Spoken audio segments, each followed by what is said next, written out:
नमस्ते। कैसे हैं आप सब? मैं आशा करती हूँ आप सब बहुत अच्छे होंगे, स्वस्थ होंगे, खुश होंगे और ब्लेस्ड होंगे। आप सभी को 8वें नवरात्रि की हार्दिक शुभकामनाएं। माँ महागौरी आप सभी के जीवन में अथाह खुशियाँ, भरपूरता, हर प्रकार का सुख, शांति, समृद्धि, आपकी हर एक इच्छा पूरी करें। मेरी माँ से दिल से यही प्रार्थना है। चलिए जानते हैं महागौरी के बारे में। महागौरी 8 वर्ष की कन्या के रूप में दिखाई गई हैं।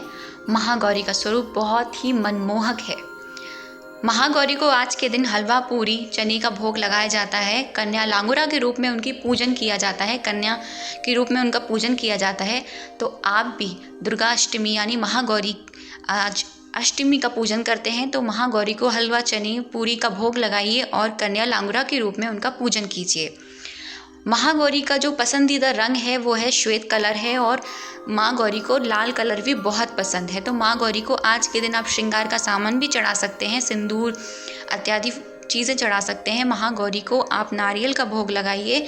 महागौरी को आप श्वेत रंग यानी किसी भी कलर, श्वेत, वाइट कलर हो गया, लाइट पिंक कलर हो गया, रेड कलर, इस तरह के आप कलर उनका अर्पण कर सकते हैं। आप खुद भी इस तरह के कलर धारण कर सकते हैं आज के दिन। तो चलिए जानते हैं महागौरी की कथा के बारे में। माता पार्वती पूर्व जन्म में दक्ष कन्या के रूप में पैदा हुई।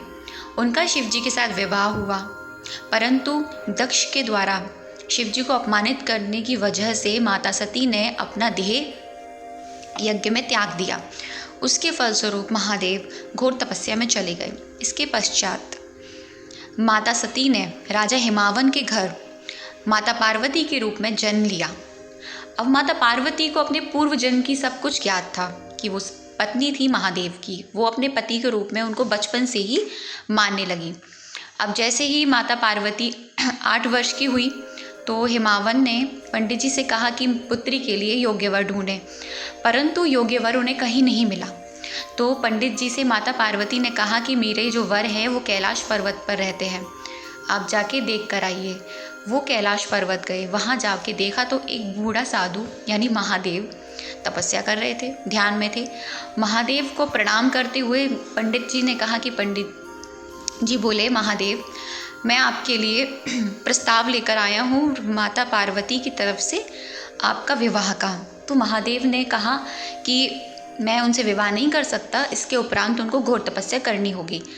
जब ये संदेश माता पार्वती को दिया तो माता पार्वती नारद जी के कहने पर, नारद जी ने उन्हें ये शिक्षा दी कि आप तपस्या करिए, उसके उपरांत आप शिव जी को प्राप्त कर सकती हैं। माता पार्वती चली गई। माता पार्वती ने घोर तपस्या करी।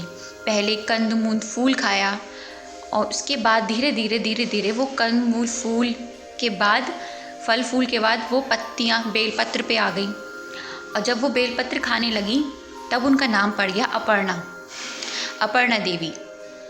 उसके पश्चात वो बिल्कुल निराहार हो गई। उन्होंने कुछ नहीं लिया, कुछ भी नहीं लिया। इतनी सारी प्राकृतिक आपदाओं के बावजूद, धूल मिट्टी, आंधी तूफान, बारिश, इस सब के झेलने के बावजूद माता पार्वती का जो शरीर था वो श्याम वर्ण हो गया यानी काला पड़ गया।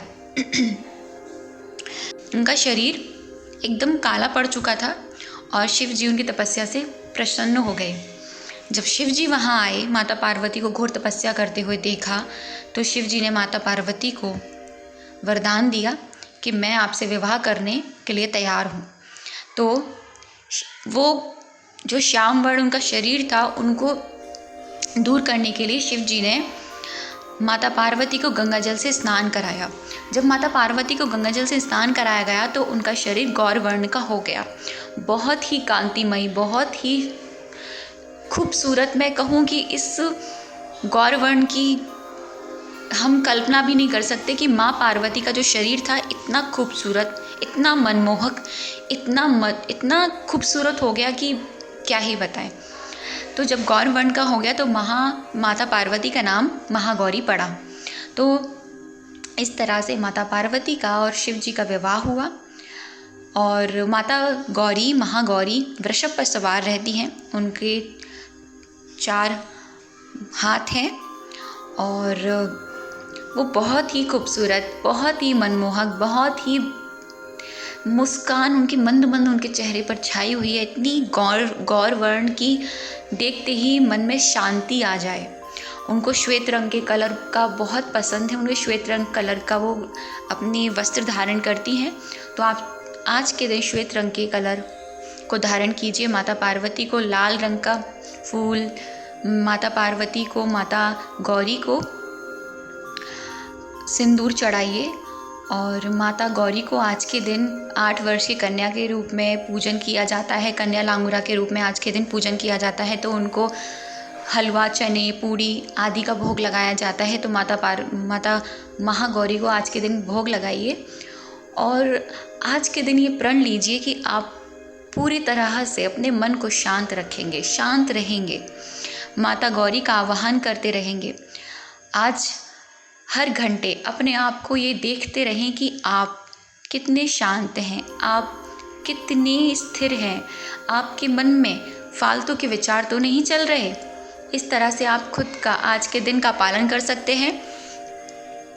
और माता महागौरी से आप यह वरदान लीजिए, यह माता गौरी से यह प्रार्थना कीजिए, माँ मेरे अंदर और विश्व के अंदर अपार शांति प्रदान कीजिएगा। मैं शांत स्वभाव आत्मा बनी रहूं, आपकी कृपा हमेशा मेरे ऊपर रहे, आपकी कृपा दृष्टि से मैं हमेशा शांत रहूं। और माँ महागौरी से आप यह भी कहिए कि माँ मुझे हर प्रकार की, हर परिस्थिति में सामना करने की शक्ति दीजिए, क्योंकि सामना वही कर सकता है जो अंदर मन से शांत हो। सबसे पहले अपनी कमियों का सामना करें। अगर आप अंदर से किसी न किसी वजह से परेशान हैं या अपनी खुद की कमियों से परेशान हैं, तो उसको सामना करते उनको बदलें। आज से ये शुरुआत करें कि अगर मान लीजिए हमने कुछ काम सोचा हुआ हम ऐसा करेंगे, हम सुबह इतने बजे उठेंगे और वो हम नहीं उठ पाते हैं, तो हम क्या कहते हैं, चलो कल उठ जाएंगे, चलो कल उठ जाएंगे। लेकिन नहीं, आज ही इसका सामना करते हुए पॉजिटिव वे में कहिए कि नहीं, अब मुझे कल से इसको करना ही करना है। तो सबसे पहले आप खुद की कमियों का सामना करते हो, खुद का सामना करते हो, खुद की केयरिंग करते हुए बाहर वो चीज़ आप देंगे। तो खुद की हर प्रकार से, हर परिस्थिति में सामना करते, जैसे महागौरी ने प्राकृतिक आपदाओं का सामना करते हुए अपने दृढ़ पर, अपने निश्चित रहीं, उस पर अड़ी रहीं, और देखिए फिर शिव जी को प्राप्त कर ही लिया। तो हमारे अंदर भी तो माँ आदि शक्ति की वह शक्ति है, हम भी तो वही आत्मा है। माता पार्वती, माता आदि शक्ति का वो छोटा सा पार्ट है। तो क्यों ना हम भी इसको इस तरह से अपने जीवन में उतारते हैं। आप सभी को नवरात्रि की बहुत सारी शुभकामनाएं।